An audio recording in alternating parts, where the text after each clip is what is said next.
एवं देवचतुर्दशात्मकजगद्रूपेण जातः पुनः तस्योर्धं खलु सत्यलोकनिलये जातोऽसि धाता स्वयं यं शंसन्ति हिरण्यगर्भमखिल त्रैलोक्यजीवात्मकं यो भूत्स्फीतरजो विकारविकसन् नानासिसृक्षारसः.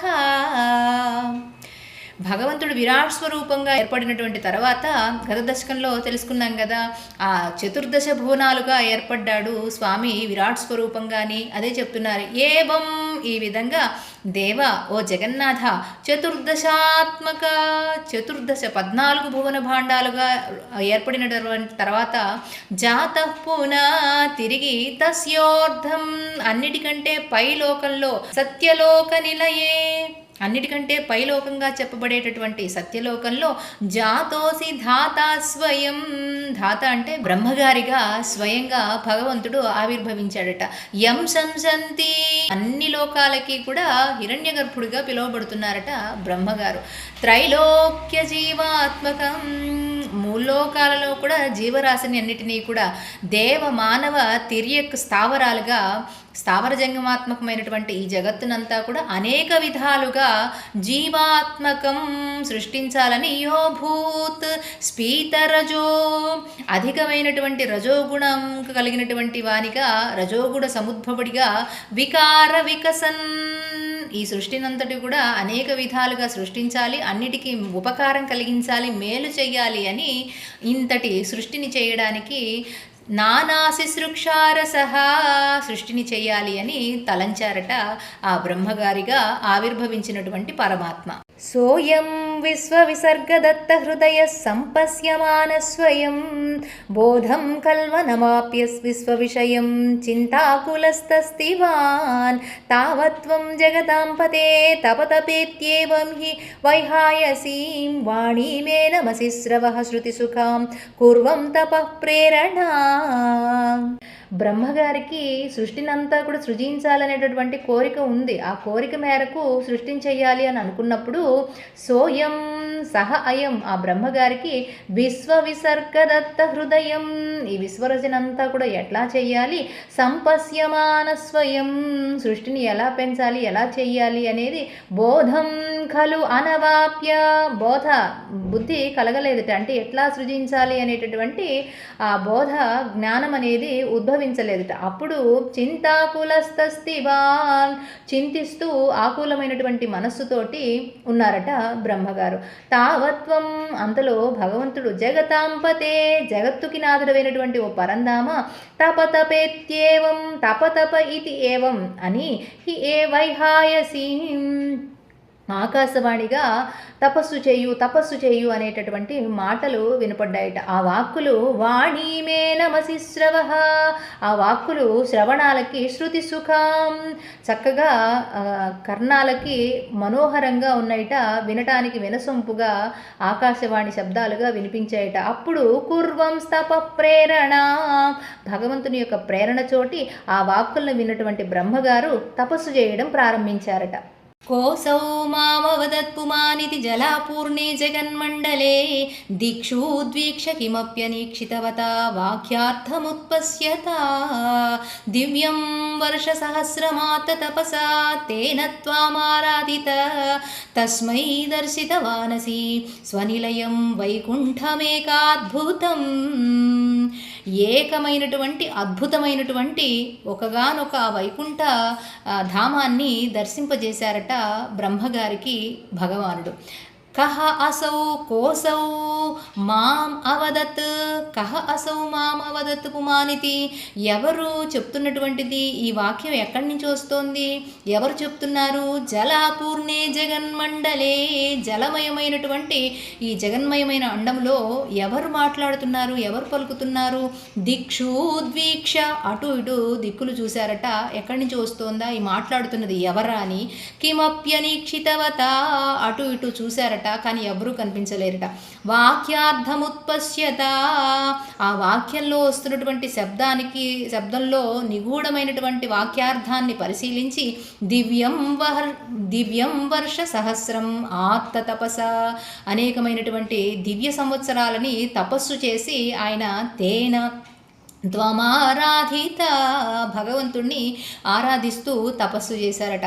తస్మై దర్శిత వానసి, అప్పుడు భగవంతుడు ఆయన యొక్క దివ్యమైనటువంటి వైకుంఠధామాన్ని, ఏకనిలయమైనటువంటి స్వనిలయం వైకుంఠమేకాద్భుతం, భగవంతుని యొక్క దివ్యధామమైనటువంటి ఆ వైకుంఠధామాన్ని, ఒక్కగానొక్కదైనటువంటి ఆ వైకుంఠధామాన్ని ఆయనకి దర్శింపజేశారట బ్రహ్మగారికి. మాయా యత్ర కదాపి నో వికురుతే భాతే జగద్భ్యో బహిః శోకక్రోధ విమోహ సాధ్వ సముఖా భావాస్తు దూరం గతాః సాంద్రానందజరీ చ యత్ర పరం జ్యోతి ప్రకాశాత్మకే తత్తే ధామ విభావితం విజయతే వైకుంఠధామం విభో. పరమమైనటువంటి వైకుంఠధామం ఎట్లాంటిదిట? వైకుంఠధామం మాయా యత్ర, యత్ర ఎక్కడైతే మాయా అనేటటువంటి దానికి కించిత్ కూడా దాని యొక్క ప్రభావం ఉండదో, నో వికురుతే అక్కడ ఆ మాయ యొక్క ప్రభావం ఉండదో అటువంటి వైకుంఠధామం భాతే ప్రకాశిస్తూ ఉంటుందిట. ఎక్కడ? జగద్భ్యో బహిః, ఈ జగత్తులన్నిటికీ కూడా అంటే 14 భువన భాండముల కంటే కూడా పైన ప్రకాశిస్తూ ఉండేటటువంటిది. శోకక్రోధ విమోహ సాధ్వసముఖ, అక్కడ సాధ్వసముఖ, భయం ఉండదు, క్రోధం ఉండదు, కోపం ఉండదు, మోహం ఉండదు, ఇట్లాంటి వాటన్నిటికీ కూడా ఆవల ప్రకాశిస్తూ ఉండేటటువంటి సాధ్వసముఖ భావాస్తు దూరం గత, అటువంటి భావాలు ఏమి కూడా దరిచేరనటువంటి దివ్యమైనటువంటి ధాము. అక్కడ సాంద్రానంద ఝరీచ యత్ర, ఎక్కడైతే సాంద్రమైనటువంటి ఆనందఝరి అంటే బాగా దట్టమైనటువంటి చిక్కనైనటువంటి ఆనంద అలల తాకిడితోటి అక్కడ ఎప్పుడూ కూడా విరాజిల్లుతూ ఉండేటటువంటివి అట, పొంగి పొరలుతూ ఉంటుందట. ఆనందమే పొంగి పొరలేటటువంటి పరం జ్యోతి, పరమమైనటువంటి దివ్యమైనటువంటి జ్యోతి స్వరూపం, ఆ ప్రకాశాత్మకమైనటువంటిది భగవత్ స్వరూపము అక్కడ దివ్యమైనటువంటి ధామంలో ప్రకాశిస్తూ ఉంటుందట. తత్తే ధామ, తత్తే ధామం, అటువంటి వైకుంఠధామం విజయతే వైకుంఠ రూపం విభో, అట్లా ప్రకాశిస్తూ ఉండేటటువంటి నీ యొక్క వైకుంఠధామం అది స్వామి యొక్క గృహంట. ఆ వైకుంఠధామానికి జయము జయము అంటున్నారు నారాయణ భట్టతిరి. యస్మిన్నామ చతుర్భుజా హరిమణి శ్యామావదాతత్విషో నానాభూషణ రత్నదీపిత దిశో రాజద్విమానాలయా భక్తి ప్రాప్త తథా విధోన్నత పద దీవ్యంతి దివ్యాజనా తత్తే ధామ నిరస్త సర్వశమలం వైకుంఠ రూపం జయేత్. వైకుంఠలో ఉండేటటువంటి ఆ దివ్యత్వాన్ని గురించి మళ్ళా వర్ణిస్తున్నారు ఈ శ్లోకంలో కూడా. ఆ వైకుంఠ ధామాన్ని ఎవరైతే ప్రాప్తి పొందుతారో వాళ్ళట యస్మిన్ నామ చతుర్భుజ, యస్మిన్ ఎవరైతే చతుర్భుజములతో ఉంటారట అంటే ఆ దివ్యమైనటువంటి వైకుంఠ ధామాన్ని పొందినటువంటి వాళ్ళు నామ చతుర్భుజ, చతుర్భుజాలతోటి శంఖచక్రాల్ని ధరించి హరిమణి, హరి అంటే ఇంద్రుడు అనమాట, హరిమణి అంటే ఇంద్రనీలమణి, ఇంద్రనీలమణి వంటి అంటే శ్యామల వర్ణం కూడా అలాగే ఉంటుంది. అంటే నీలిరంగు కాంతితోటి ఒక రకంగా నలుపు రంగు కూడా అంటారు, ఆ ఛాయతోటి చక్కగా ధగధగా మెరిసిపోతూ ఉండేటటువంటి శ్యామల వర్ణంతో శ్యామావదాతత్విషో, శరీరము ఇంద్రనీలమణిలాగా చక్కగా ప్రకాశిస్తూ ఉండేటటువంటి ఛాయతోటి, శరీర ఛాయతోటి శంఖచక్ర గదాపద్మాల్ని ధరించి అంటే భగవత్ స్వరూపం ఎట్లాగా ఉంటుందో స్వరూపము అట్లాగే ఇక్కడ ఉన్నటువంటి వాళ్ళందరూ కూడా అంటే భక్తజనులు ఎవరైతే ఉంటారో వాళ్ళందరూ అక్కడ నిత్యముక్తులు అంటారు వాళ్ళని, అలాగా చేరుతారట. నానాభూషణ రత్న, అనేక దివ్యమైనటువంటి ఆభరణాల్ని ధరించి దీపిత దిశో ప్రకాశిస్తూ ఉంటారట. రాజద్విమానాలయ, విమానంలాగా అత్యున్నతంగా ఉత్తమంగా ప్రకాశిస్తూ ఉంటాయిట వాళ్ళు ఉండేటటువంటి భవనాలు. ఇంకా ఇదంతా ఎట్లా ప్రాప్తిస్తుంది, ఆ వైకుంఠధామాన్ని ఎట్లా చేరగలుగుతారు అంటే భక్తి ప్రాప్త తథా, భక్తి అనేటటువంటిది అటువంటి దివ్యత్వాన్ని కలగజేస్తుంది వాళ్ళకి, అంత అదృష్టాన్ని కలగజేస్తుంది అంటున్నారు. తథా విధోన్నత పద, అంత శ్రేష్టమైనటువంటి పదమైనటువంటి దివ్యధామాన్ని చేరుకోగలిగినటువంటి అదృష్టం వాళ్ళు పొందుతారు.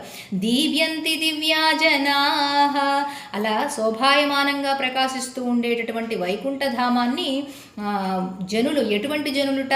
దివ్యంతి దివ్యా జనా, దివ్యమైనటువంటి భక్తి కలిగినటువంటి వాళ్ళు, ముక్తులైనటువంటి వాళ్ళు చేరుకుంటారు అని చెప్తున్నారు. తత్తే ధామ నిరస్త సర్వశమలం, అటువంటి తత్తే ధామం, నీ యొక్క ధామమైనటువంటి వైకుంఠ ధామము సర్వశమలం అంటే ఎటువంటి దోషాలు లేకుండా స్వచ్ఛంగా ఉంటుందిట ఆ దివ్యమైనటువంటి వైకుంఠ ధామం. అటువంటి వైకుంఠ రూపం జయే, దివ్యమైనటువంటి వైకుంఠ ధామానికి జయము జయము అంటున్నారు ఈ శ్లోకంలో కూడా. నానా దివ్యవధూజనైరవివృత విద్యుల్లతాతుల్యయా విశ్వోన్మాద హృద్యగాత్రలతయా విద్యోతితా శాంతరా త్వత్పాదాంభోజ సౌరభైక కుతుకా లక్ష్మీ స్వయం లక్ష్యతే యస్మిన్ విస్మయనీయ దివ్య విభవం తత్తే పదం దేహి మే.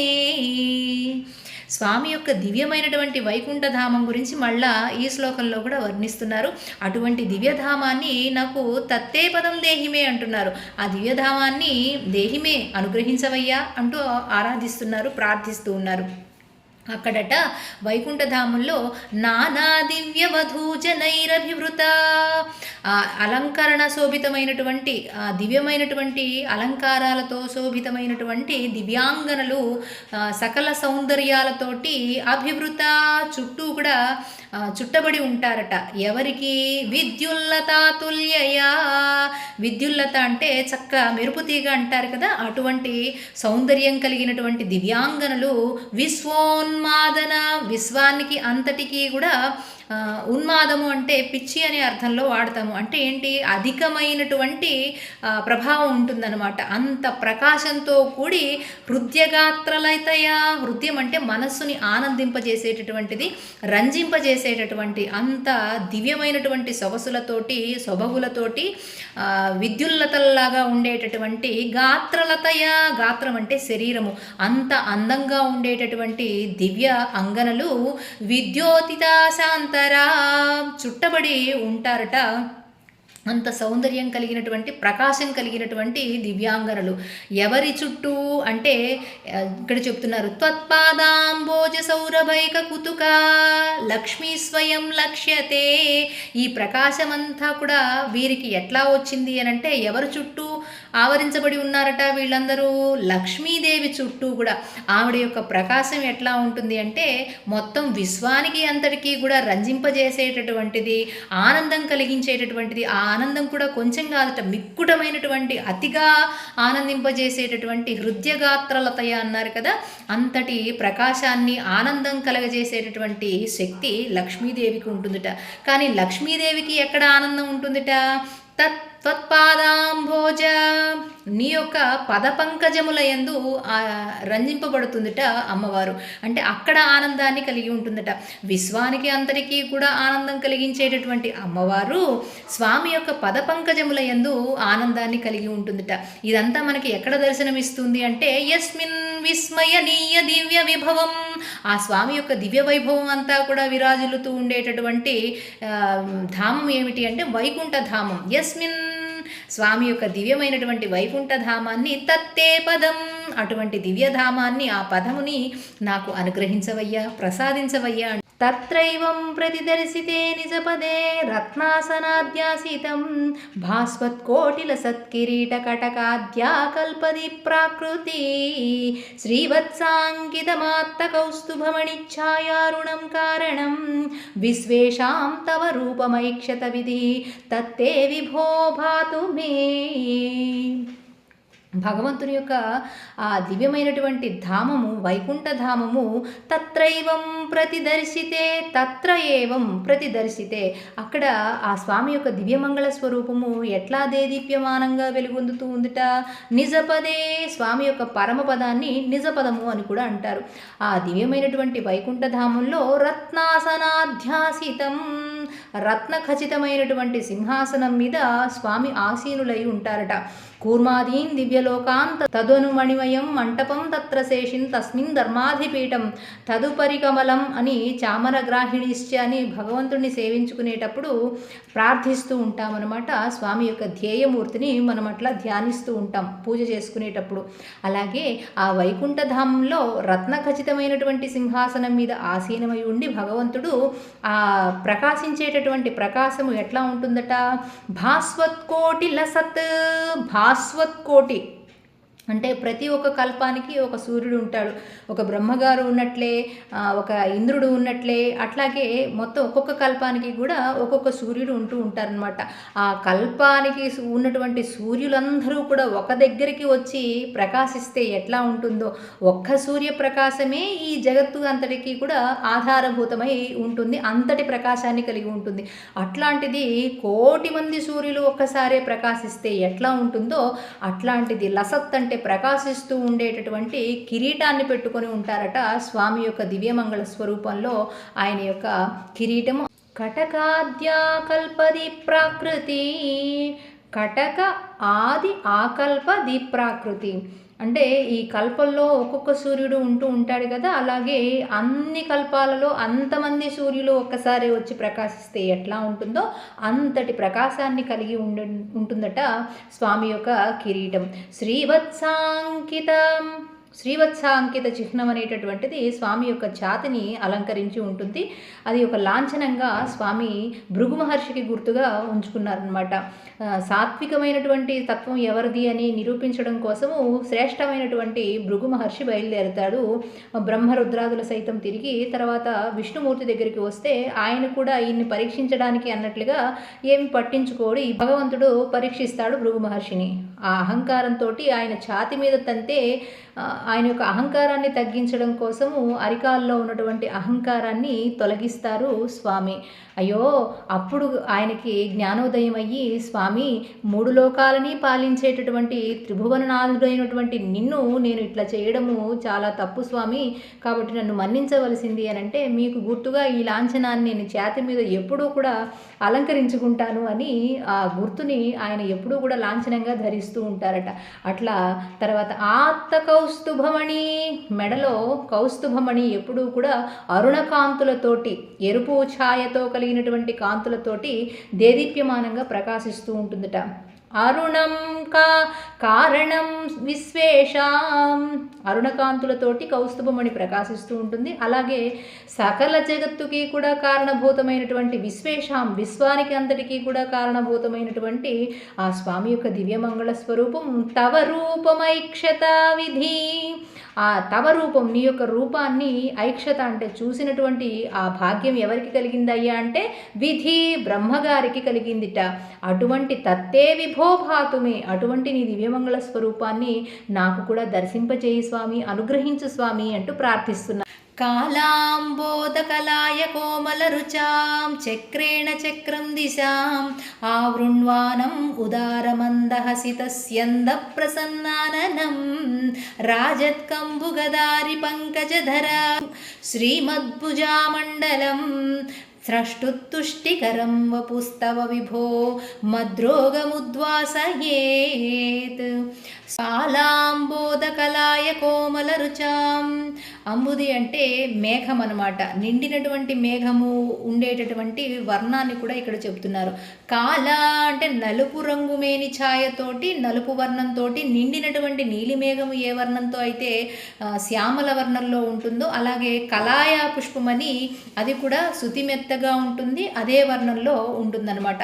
కలాయ కోమల రుచాం, కోమలమైనటువంటి కలాయ పుష్పాన్ని పోలినటువంటి వర్ణంతో రుచాం అంటే ప్రకాశిస్తూ, చక్రేణ చక్రం దిశాం, ఆ నీలిమేఘ కాంతులు చుట్టూరా కూడా నలుదిక్కులా కూడా చక్రంగా పరిభ్రమిస్తూ ఉన్నటువంటి ఆ కాంతులు చక్రం దిశాం నలుదిక్కులా విస్తరిస్తూ ఉన్నాయట.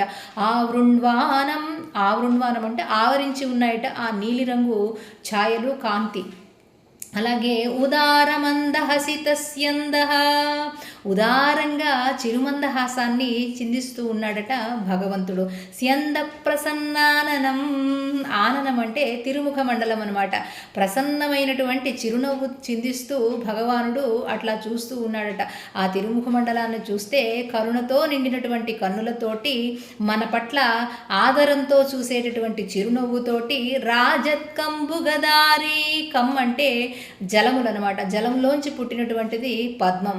అలాగే రాజత్కంబు గద అరి, గదని తర్వాత అరి అంటే చక్రాన్ని పద్మాన్ని కూడా దాల్చి శంఖాన్ని చతుర్భుజాలతోటి దాల్చి ఉన్నాడట. పంకజధర, పంకజాన్ని ధరించి, పంకజము అంటే బురదలోంచి పుట్టినటువంటిది కదా, అలాగే నీటిలోంచి పుట్టినటువంటి పద్మము బురదలోంచి పుట్టినటువంటి పద్మాన్ని ధరించి శ్రీమద్భుజామండలం, ఆ శ్రీకరమైనటువంటి చతుర్భుజాల్లో ఈ శంఖచక్ర గదా పద్మాల్ని దాల్చి ఉన్నటువంటి ఆ దివ్యమంగళ స్వరూపము తిరుముఖ మండలాన్ని ధరించినటువంటి స్వామి స్రష్టు, స్రష్టు అంటే బ్రహ్మగారికి తుష్టికరం, ఆనందాన్ని కలిగించేటటువంటి ఆ దివ్యమంగళ స్వరూపము వపుహు తవ విభో, అటువంటి నీ దివ్యమంగళ స్వరూపము బ్రహ్మగారికే ఆనందం కలిగించినటువంటి ఆ దివ్యమంగళ స్వరూపము నా యొక్క మద్రోగముద్వాసయే, ఈ నా రోగాన్ని ఉపశమింపజేసేటటువంటిది అవుగాక అని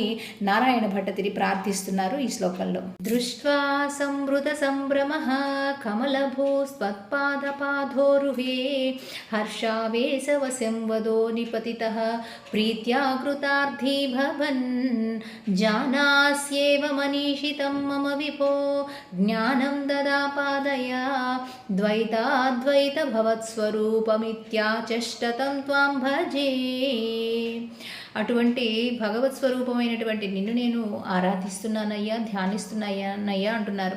ఎటువంటి స్వరూపమట భగవంతుడిది? దృష్ట్వా సంవృత సంభ్రమ, ఎటువంటి స్వరూపాన్ని చూస్తే ఆనంద హర్షాతిరేకాలతోటి ఆయన మునిగిపోయారు. కమలభూహు ఎవరంటే కమల ఉద్భవుడైనటువంటి బ్రహ్మగారు, ఆయన పాధోరుహే అంటున్నారనమాట.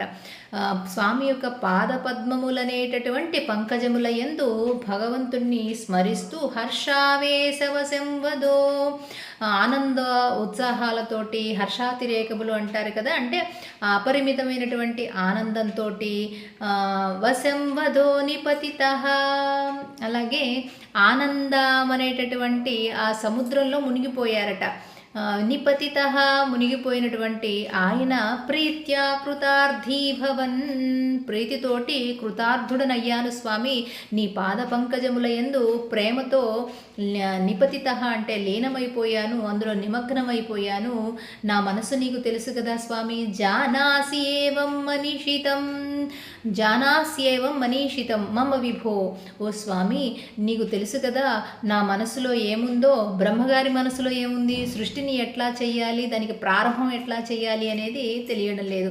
అప్పుడు ఆ స్వామిని ప్రార్థిస్తేసరికి జ్ఞానం తదాపాదయ, జ్ఞానాన్ని ఆయనకి ఎట్లా అయితే అనుగ్రహించి సృష్టిని చేయడానికి తగినటువంటి జ్ఞానాన్ని అనుగ్రహించావో ద్వైతాద్వైత భవత్స్వరూపమితి ఆచష్ట, ఆచష్ట అంటే ఆ బ్రహ్మగారికి ద్వైత అద్వైత స్వరూపమైనటువంటి సకల నిష్కళ స్వరూపము, సగుణ నిర్గుణ రూపమైనటువంటి ఆ పరబ్రహ్మతత్వాన్ని, ఆ దివ్యమంగళ స్వరూపాన్ని బ్రహ్మగారికి అనుగ్రహించి ఆయన హర్షాతిరేకాలలో నీ పాద పంకజములనేటటువంటి పాదపద్మములలో మునిగి ఆనందోత్సాహాలతో ఉండేటట్లుగా ఆయన ఎట్లా అయితే అనుగ్రహించావో అటువంటి భగవత్స్వరూపమైనటువంటి నిన్ను త్వం త్వాం భజే, భజిస్తున్నానయ్యా, ధ్యానిస్తున్నానయ్యా, నమస్కరిస్తున్నానయ్యా అంటున్నారు. ఆతామ్రే చరణే వినమ్రమదతం హస్తేన హస్తే స్పృశన్ బోధస్తే భవితాన సర్గవిధిభిః నిర్బంధోపి సంజాయతే ఇత్యాభాష్య గిరం ప్రతోష్య నితరాం తచ్చిత్తగూఢస్వయం సృష్టౌ తం సముదైరయః స భగవన్నోల్లాసయోల్లాఘతాం. భగవంతుణ్ణి స్మరిస్తూ ఆ బ్రహ్మగారు ఎట్లా అయితే సృష్టినంతటినీ కూడా చేసేటటువంటి శక్తిని సముపార్జన చేసుకున్నారో అట్లా చేస్తూ చేస్తూ భగవంతుని యొక్క ఆ తామ్రే, తామ్రము అంటే రాగి వర్ణంలో ఉన్నటువంటి అంటే లేలేత ఎరుపు వర్ణంలో ఉన్నటువంటి స్వామి యొక్క పాద పద్మములని సేవించుకుంటూ చరణే వినమ్రమధ ఆ తర్వాత స్వామి యొక్క పాద పంకజములను వినమ్రంగా నమస్కరిస్తూ ఉన్నప్పుడు తం హస్తేన హస్తే స్పృశన్, ఆ బ్రహ్మగారి యొక్క చేతులను హస్తాలని స్వామి యొక్క చేతులతోటి స్పృశిస్తూ ఆయన్ని అట్లా లేవదీసి ఆయన యొక్క పాద పంకజములని నమస్కరించుకుంటూ ఉన్నటువంటి బ్రహ్మగారికి చెయ్యిని స్పృశిస్తూ పట్టుకొని అలా పైకి లేపి నాయన విధి, ఈ సృష్టినంతటినీ కూడా చేసేటటువంటి శక్తి నీకు లభిస్తుంది. బోధస్తే భవితాన సర్గ నిర్భిందోపి సంజాయతే, అయితే ఈ సృష్టిని చేసేటటువంటి శక్తి నీకు అందుతుంది. సృష్టి అనగానే త్రిగుణ సమన్వితంగా ఉంటుంది, సత్వరజస్తమో గుణాలతో కలిగి ఉంటుంది. సృష్టిని చేసినప్పటికీ కూడా ఆ సృష్టిలో ఉన్నటువంటి త్రిగుణాలు నీకు అంటవయ్యా అని చెప్తూ ఉన్నారనమాట. ఓ విధాత, ఇట్లా నువ్వు సృష్టిని చేసుకోవయ్యా, అందులో ఉన్నటువంటి త్రిగుణాలైతే నీకు అంటవు అని ఇత్యాభాష్యగిరం ఈ విధంగా చెప్పి ఆయన సంతోషపెట్టి బ్రహ్మగారిని ప్రతోష్య నితరాం చాలా ఆనందింపజేసి ఎల్లప్పుడూ కూడా తచ్చిత్తగూఢ స్వయం, ఆ బ్రహ్మగారి హృదయంలో ఆవాసముండి నివాసముండి గూఢంగా స్వయంగా ఆ పరమాత్మే సృష్టౌతం సముదైరయ, సృష్టినంతటినీ కూడా చేయడానికి ఆయన ఎప్పటికప్పుడు కూడా ప్రేరేపిస్తూ సహా భగవన్, అటువంటి భగవంతుడు అయినటువంటి నీకు నేను నమస్కరిస్తూ ఉన్నాను. నాకు ఉల్లాసయోల్లాఘతాం, నా యొక్క అనారోగ్యాన్ని అంతటినీ కూడా సమస్తాన్ని నశింపజేయవయ్యా, తీసివేయవయ్యా అంటూ ప్రార్థిస్తూ ఈ దశకాన్ని సంపూర్ణం చేస్తున్నారు నారాయణ భట్టతిరి.